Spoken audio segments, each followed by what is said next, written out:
Okay, next time I'm like really freaking mad at someone, I'm just gonna pay for their meal and see how they like it. I mean, I hope you get mad at me. Hey guys, I'm Alain. And I'm David. Welcome to I Finally Watched, where we talk about movies that at least one of us has never seen before. And today, I finally watched Cape Fear. It's funny, watching this now and from the first time I saw this, and I was very little. I must have been like 10 years old. I'm like, what the hell was I doing viewing this movie at 10 years old? I mean, there's a lot of like really like messed up crap in this movie. De Niro bites a lady's face off. Well, I mean, and rapes her and breaks her arm and like, But he bit her face off. okay, yes, he bit her face off. But it's funny because, okay, it's not funny. It's odd because growing up, having watched this movie, I only remember the ending scene where they're in the boathouse, which makes me think, because I know I must have watched this when it was on television. Like it must have been showing on television. I was at like a beach hotel with my parents, and they left to have dinner, like just the two of them, and I didn't want to go, or I wasn't allowed to go. It was like a fancy restaurant, I don't know. And I stayed home, and I was like, I'll just watch TV while they have dinner or whatever. And then this movie was on TV, and because we were at like the beach, and then the ending scene in the boathouse, I was like super scared, like the rest of the night. Obviously, I have never seen this. However, I was a big Simpsons fan as a kid, and The Simpsons did a parody episode of this movie that is not shot for shot, but really follows the plot of it, with Sideshow Bob trying to kill Bart and him following him to like a boathouse and all that. So I felt, not that I had seen the movie, but I had a good grasp of where it was going. And they also used like the score, like the song that they use when Max is around, like the horns that come in and just like that ominous haunting music. So that was my only knowledge of this movie, was The Simpsons. I'm curious too, because there's a lot of so this movie, it's a thriller, like a psychological thriller, but it's also has a whole bunch of horror elements into it too. And sitting down, I was like, I wonder how scary this is. Like, is it Nightmare on Elm Street scary, or is it like Seven scary? Where like the psychology is more frightening than any of the actual killing. And it's a type of movie that begins where it's the buildup, the psychological buildup, I feel, outweighs the payoff in like the actual hunting this family down. The buildup was scarier to me. Well, I think Scorsese combined a lot of elements, because you have like the classic movie trope of like the main character not being believed, and he's obviously in the right, but things keep happening where like he tries to get a restraining order on Max, and Max is able to get a restraining order on him. He tells his daughter to stay away from him, and then his daughter almost kind of falls in love with Max for a little while. Um, and so he has those elements in it, but then also just the horror, almost sort of slasher elements of when Max attacks that the woman that the main character Nick Nolte is like not having an affair with, but sort of having an affair of the mind with, I guess you could say. And so it combines all these elements very, very greatly to me. And that's what I think stuck with me, is how it's a classic. I think it's a horror movie that's in the classic sense, not a horror movie that you would see today with like a lot of gore, even though there was, but just like Scorsese, I think, was going for a classic horror movie. Yeah, no, definitely. And you get a lot of so you've never seen a David Lynch film. and I know we were talking about this earlier, but you have a lot of David Lynch feels in this film. A lot of like um, Blue Velvet, Twin Peaks sort of vibe, and not saying that they're bad because like Lynch, Scorsese, they're amazing directors. But watching it now in this like day and age, a lot of their stuff comes off as, I would say, cheesy. You know what I mean? Like in the beginning, there were definitely some cheesy moments, were there not? So, just like a little backstory on, I was just watching this to watch it because it was a Scorsese movie on Netflix that I'd never seen. Yeah, And then after, we're basically doing this episode completely by accident. yeah, because I told you I watched it, and you're like, "Oh, well, I've already seen it." I was like, "I didn't know that." And when I first watched it, and you're like, "Oh, we could do an episode," and I was like, "Yeah, I guess that was pretty. It was a good movie, very like very intense." And I might have even agreed with you a little bit that some of the elements are cheesy, but watching it back again, like I was able to see a lot more of the details and kind of what I think he was going for. Because a lot of what you would call cheesy, I think he was doing as an homage, and I appreciated it watching it the second time as not cheesy, but just like, this is how movies were made. I think it worked really well because, Hmm. for one example, the horror moments in the movie weren't just with when Max was in the picture. At one point, he's calling the lady that was raped by Max's friend that's in the hospital, and he's talking to her, and then you see his wife in the windows, and she lights up, and then he notices her, and he ends the conversation very quickly. And that's like a classic horror element right there that I think works really well. And so you could say it's cheesy, but I think he was just trying to do this movie in sort of a unique way that, and maybe even in 91 it wasn't really an homage, it was just sort of still how horror was done a little bit. But I was only like 4 at the time. But it was, I think, upon rewatch, like I really enjoyed the way he filmed it. There were just some elements like every time you see the Nick Nolte's house, the sky is like a different dark brooding color that's like completely unnatural. Yeah. And so, I loved it. Yeah, no, I mean it's definitely good. Um, I think when Doesn't sound like that's what you're saying, so okay. Well, I mean, like, kind of, it falls into the category of like that early '90s editing, um, where they can just completely fill an entire scene with one color. What comes to mind is like in Goodfellas, where in the beginning the brake light of the car fills the scene with red, which actually happens here in Cape Fear in the beginning, not by anything natural, purely by editing. But when Juliette Lewis's character is talking to the camera and it like gets really close on her eyes and then it turns stark red and then like inverse black and white. no, yeah, that's my part of my favorite part of this movie because she does that weird opening and then the red and then it pans to the jail cell of Max and plays like, I mean, the most classical part about this movie is that song every time Max is on camera. But yeah, so I love that opening. Now I'm curious because you said you saw basically a parody of it via Simpsons episode. What did they pull from it? Let me do this. I want to guess which scenes kind of was parodied. Okay. Was him sitting on the fence while the fireworks were like going off behind him and they like peek out the window and he's there? Was No, that no, no?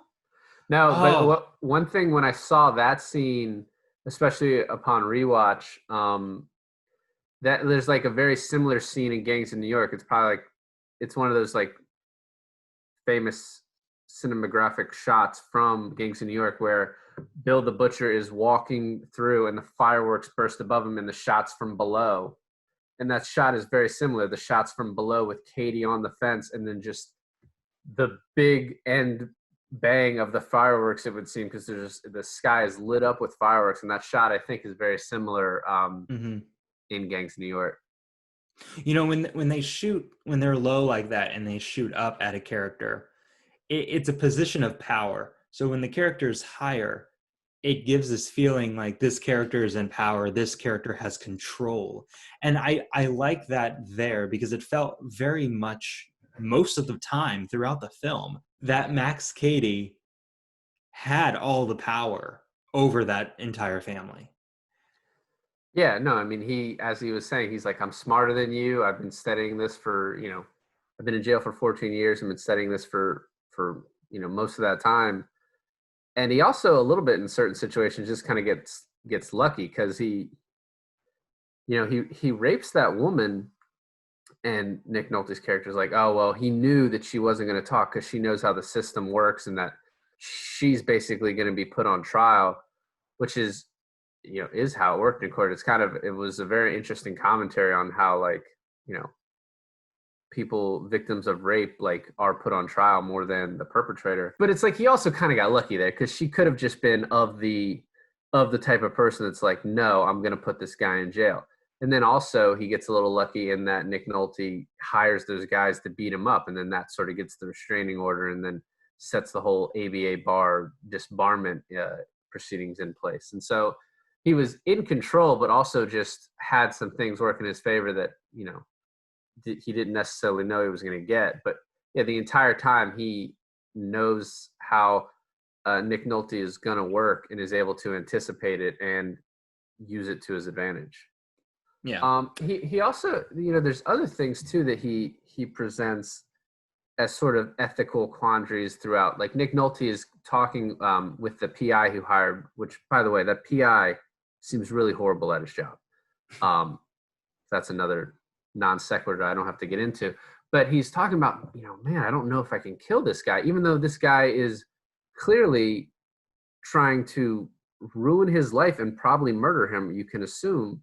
I mean, I think we know that because we're watching a movie and we know that that's ultimately what it's coming to. Maybe as the character, he's like, maybe this guy's just screwing with me.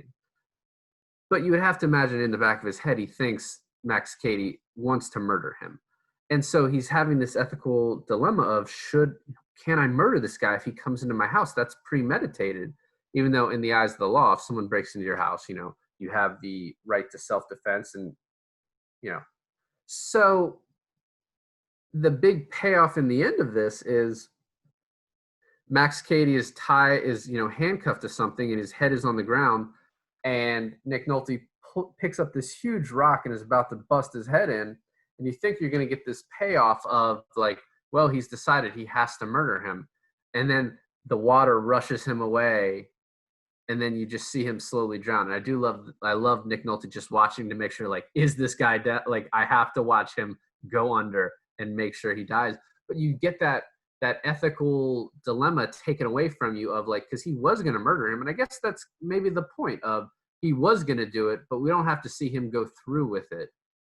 It's enough to know that he had gotten to the point where he was willing to commit murder in self-defense. And, with all the facts, it might not have been considered self-defense, but he was willing to do that at this point. He got to the point of, I need to end this guy's life to save myself and my family. Yeah, and I think really Max Cady puts Nick Nolte's character through a lot of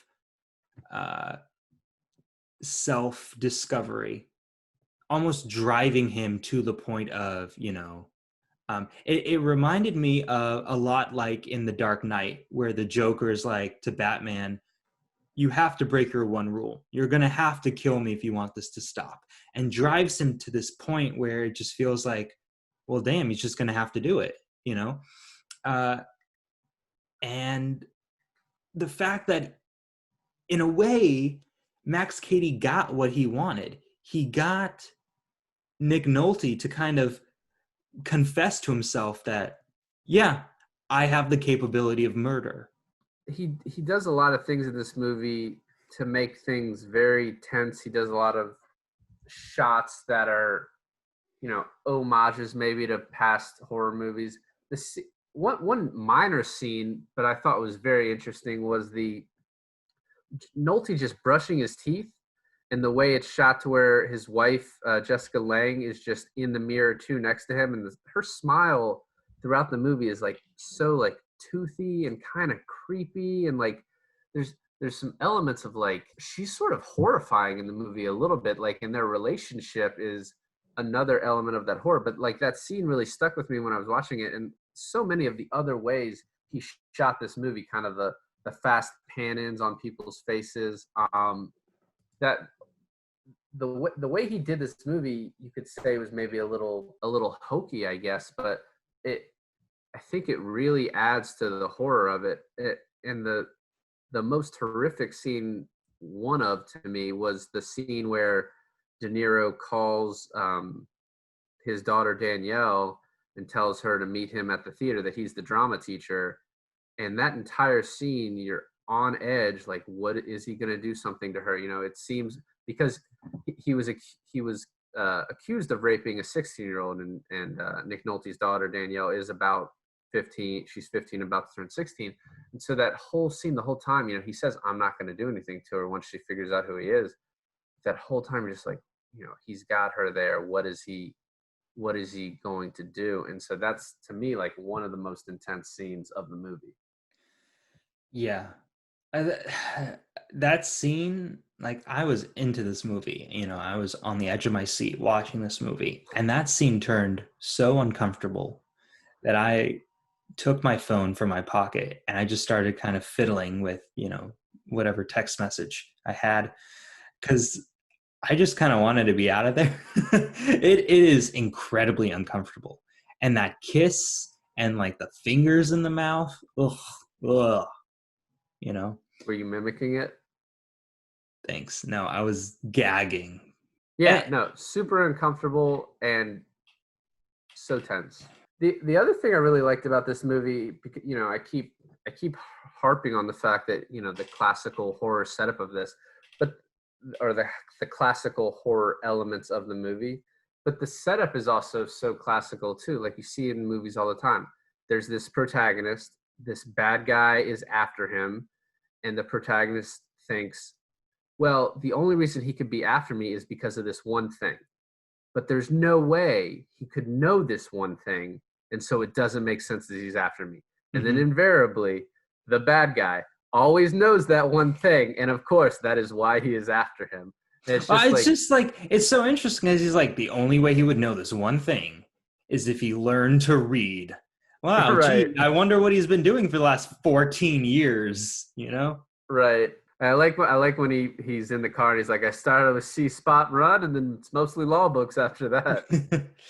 Now, I have to say, like, how we're introduced to Katie, or better yet, when we first see the scene when Max, Katie, and Nick Nolte's family are together in the movie theater.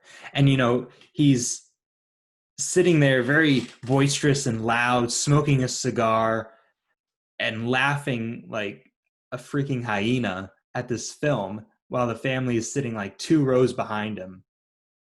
And I think I like have a subconscious memory of that scene when I was little, because I think I told myself to understand the movie and what was going on, because they found it like rude and they got up and left the theater because of his obnoxiousness and cigar smoke.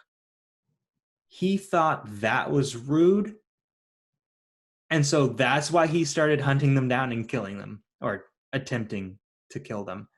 And it's just kind of funny how, like, how you interpret things when you're a little kid, especially like a super heavy movie like this. That scene was in The Simpsons. The movie theater scene. Yeah. Now, Sideshow Bob was smoking, so I can imagine that. Twice in the film, Max Cady does something that I would just call the biggest freaking power move. In the beginning of the film, after the movie theater, they're going out for ice cream, and Nick Nolte goes to pay, and the cashier at the ice cream counter is like, "Oh yeah, that gentleman already took care of it." and then he turns, and it reminded me of that scene in the Taxi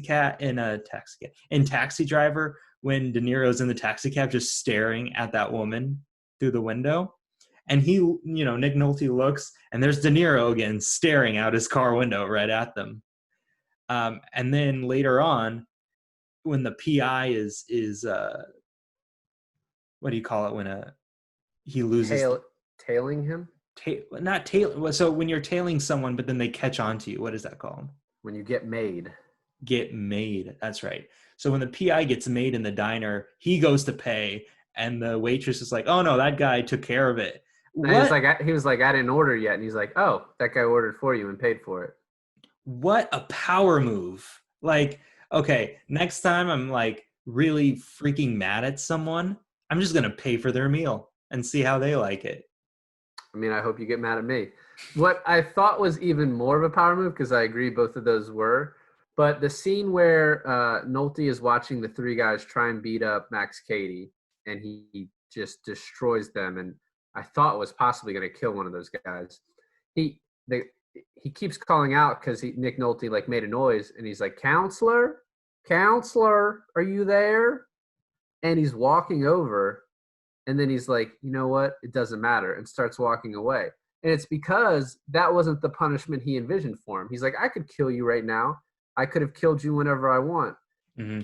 But that's not what I want. I want you to suffer. I want you to watch me do horrible things to your family, and then I'm going to kill you." And so it was such like a mind F of like, I'm not gonna give you the easy way out. I know you're there and I can come get you, but I'm not doing it. So this is definitely a film where you see De Niro in a totally different light. And I don't know about you, but sometimes I watch an actor perform and I know it's this actor, but they get so into their role that I don't recognize the actor anymore. And even though De Niro never stopped looking like De Niro, the accent, I don't think in any other movie De Niro has ever done this southern twang of an accent, and just the viciousness of the character.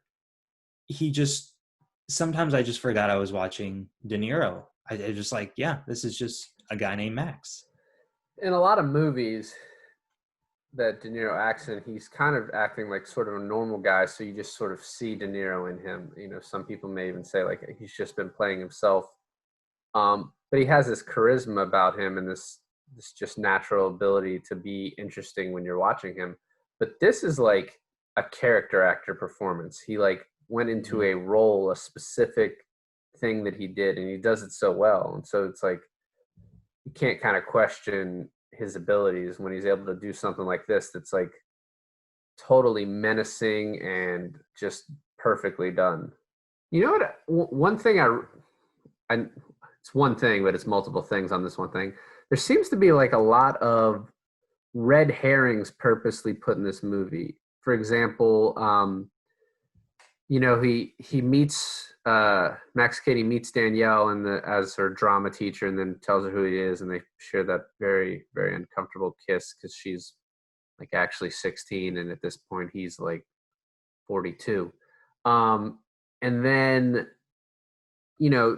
she goes to the houseboat with her parents, and he gets on the houseboat, and he's like, "Danielle, did you get that book I gave you?" Because she found a book, and you're kind of wondering a little bit like, oh, well, is she still into him? Because ever since she met him as a drama teacher, she's like, "Dad, why are you acting like this? He didn't force himself on me, and maybe I was into it, basically." And you're kind of wondering like, oh, is she still going to be into him? But then it really wouldn't make logical sense, because like this guy clearly killed her housekeeper that she had a close relationship throughout the film, and this other guy. So like she clearly sees that he's now a murderer. So it's kind of this like, you have this scene where they have this moment, and then he comes in the end. You're like, oh, maybe she, and she tries to play it off. But I think Juliette Lewis plays a 16-year-old so perfectly, because she doesn't, well, she was 16, but I mean, she plays it as if someone who doesn't know how to act. You know what I mean? Like it wasn't an actress playing that part. It was just a 16-year-old who's been put in this horrible situation, who's trying to pretend like, yeah, murderer and rapist, I'm into you, and but it's like so clearly obvious she's not. Mm-hmm. So it's like obvious, like it makes so much sense that she got nominated for this because she played it so Yeah. well. No, I mean, she played the hell out of this role. I agree with you with the red herrings. It's so neat. I just use that word carelessly, I guess, but it Cool beans. yeah, cool. Neato. The setup and the payoffs are, like you said, red herrings. They don't come as you expect it to. So another one is unless you want to go, then you can actually continue. It seems like you were trailing off, but go. Well, now I'm curious on what you wanted to say. I have 3 more red herrings. Does anything have to do with the boiling water? No. Okay, so real quick, in the scene that you're talking about where Juliette Lewis is acting, flustered and it's like, yeah, I'm into you. And then she takes the pot of boiling water and throws it on his face. You're thinking at this point, like, oh yeah, like how awesome is that? She just totally tricked him, threw the water on his face, and now he probably has like 3rd-degree burns all over his body. But the movie stayed true to the timing of everything because Jessica Lange just put the water on the stove. So between that time and the time and up to when she threw it on Katie's face, there is no way that water would have gotten hot enough to boil. And so when she threw it on him, it was like a bit warm and he seemed a bit agitated about it. But then it was like, what was the point of that? And then the like, it was probably it was like refreshing. Yeah, and then the oh shit looks on the mom and the daughter's face were like, damn, that should have worked. Probably should have heated up a little more. The couple other ones that I saw is the second night that they're sort of staking out Nick Nolte's own house, hoping Max will come in. Nick Nolte wakes up in the middle of the night and it's like, and the wife's like, whoa, what's happening? She's like, he says, I know how he killed the dog. And then that never comes up again. I was just going to ask you, David, if you could explain to me what he meant by that, please tell me. I have no clue. And it's also just like going back to this PI being horrible. He strings up this one section of windows in this huge effing house, and then he just sneaks into like the garage door apparently. Okay, like so Max, you got that too, right? Because every time the maid came in, because I kind of watched. So I watched this movie, and then right away, as soon as the movie ended, for an entirely different reason, I watched like the first 15 minutes of it again, just to kind of connect two things that I want to bring up here in a second. But you see that every time that the maid, first of all, the maid has like this unknown driver, which at first I was like, oh, is that him? Like, did he get a sort of job to like drive her to the house every day? And then when Juliette Lewis and the maid go inside, every time they do this, they have like a ritual. They like bring the garbage in or whatever. The garage door is always open. And so at that moment I was like, oh, same as you. And I'm curious if that's how you got to the conclusion that the garage door is how we always got in. No, I got to the conclusion of like, we never got a payoff for like how he's sneaking into this house, because clearly he is. And, he snuck in and got the piano wire. He killed the dog. The scene where he is the maid, first of all, that's not De Niro's voice doing the maid when that guy first walks in. Nope. Which is really like an interesting choice to do it that way. But when he turns, because I heard the maid talk and I was like, okay, it's just the maid, and maybe he's going to come up in some other way. But when he turns, that's probably, thinking out loud, we're working this out together. That's probably why he did the maid's voice, so it would be much more of a surprise when De Niro turns in a wig and just murders that dude. So not only is it the maid's or the actress who plays the maid's voice, but it's actually the actress. I had to rewind and pause at the minute where she turns, and it is her. And so I was thinking like, okay, so as soon as she goes off screen, and then as soon as De Niro shows up and it's her, exactly like 12 seconds go by. And I'm like, he would have had to kill her, change into her clothes, and as her body like dropped to the floor because he's choking her out with the piano wire, all this has to elapse in a time of 12 seconds for that to be pulled off. You're doing an awful lot of like calculations in this movie about how warm the water can be and how I think the point of it was De Niro that whole time, but he was doing a voice, and then I tried to look at that too when he turned, but I was like, it could be him, it could be her. No, it's definitely her, but you know, I think you're right. I think Scorsese used her just to get the audience in that element of surprise, but film logic, it was supposed to be him the entire time. Right. The other one in the beginning, his daughter says to Danielle says to Nick Nolte, that guy that was smoking in the theater, why don't you just beat him up? And he's like, oh, I should have just beat him up. She's like, you used to box. And we get absolutely no sign whatsoever that Nick Nolte knows how to defend himself or anyone else. Like, I guess you can assume that Max Cady is basically the Terminator because he seems unkillable. Mm-hmm. But Nick Nolte does like almost nothing besides like handcuff his foot to a rail so that he eventually drowns. But other than that, we get no signs that he's athletic or a fighter whatsoever. Well, no, that's not quite true, because we do get he's athletic because of that whole squash scene when he's playing with that woman. I mean, I've played racquetball, which is basically the same thing with people who are like in their 60s. So like, that's not proof of anything. Okay, and you're not that athletic yourself. So yeah, I get your point with it. At one point I was. The other thing that I thought was one of these at the beginning was he really doesn't want his wife to know that he's playing racquetball with this woman. It's like so odd because it's like, why would she care that you're just playing racquetball? And the woman's even like, nothing's happened between us. And then you find out it's because he cheated on her before, and it's like, now it makes sense. Like that he does not want her to know that he is around other women ever. Yeah, well, speaking of the wife and payoffs that never really get, setups that never really get a payoff, it's a very, very weird scene where she like wakes up in the middle of the night, and this is before she sees Katie on the wall.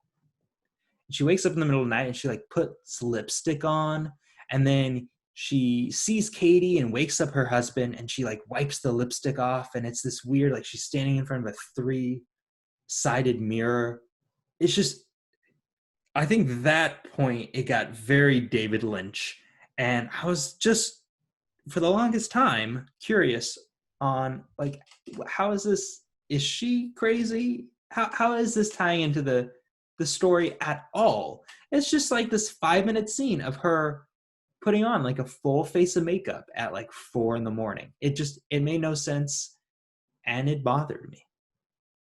Yeah, I mean, her character is very hysterical in like a classical horror sense, and she's there just to add to the dread. Because I mean, the story is basically just the classical Nick Nolte versus this evil guy. And so yeah, her character is just there to add to like the hysteria and the horror of the movie. And it worked because it worked on me. So all in all, it's a cool movie. I don't think I've ever quite experienced a film to that degree with so many like genre mixes and political points that are trying to be said, and the kind of the plots, twists and turns that it takes. It's a very one of a kind movie. Yeah, I absolutely agree. It's just there's so many little moments in the movie, like the fact that this is a remake and originally Gregory Peck was the star of the movie, and then he plays that defense lawyer who represents Max Cady. That's just so interesting. I love how Scorsese does stuff like that. I saw on IMDb that his parents once again are in this movie, and then like when I was watching it the second time, I was like, oh, there they are at the fruit stand. Obviously, that score. I played the score for my wife, and she's like, "You tried to get me to watch this movie?" Yeah, and she's just like, that alone is so horrifying. It's like one of the most iconic like score songs from a movie, and it's actually the title of it is just Max Cady because that's what plays when you see him, and it just builds this mystique of him. So wow. Upon rewatch, I got so much more out of this. that I obviously will watch it again because it's just so good to me. Yeah, it's an incredible film. It, it's one of those where it doesn't come off as a Scorsese, originally. Yeah, not at Um, all. because when you think of Scorsese, you think, oh, gangster films or Taxi Driver, kind of like these little slice of life films. Even nowadays, you have Wolf of Wall Street. This film, Yeah, not like it horror. Yeah, horror no, genre films. Nah, not really. no. I mean, the only film that this was like closely made to in essence of like the timeline of this movie was Goodfellas, and this is about as far away from Goodfellas as you can get. This is about as far away from um, what's that Christian Bale Scorsese movie, American Hustler? That's David O. Russell, I think. American Hustle is not Scorsese. Is it not Scorsese? Are you sure? No, I really thought it was Scorsese. no. It is similar though to Shutter Island, though. That's another example of him Is that doing like a Scorsese? motherfucker. Well, thanks for listening. I finally watched Cape Fear. I'm David. And I'm Milan, and we'll see you guys next time. Later.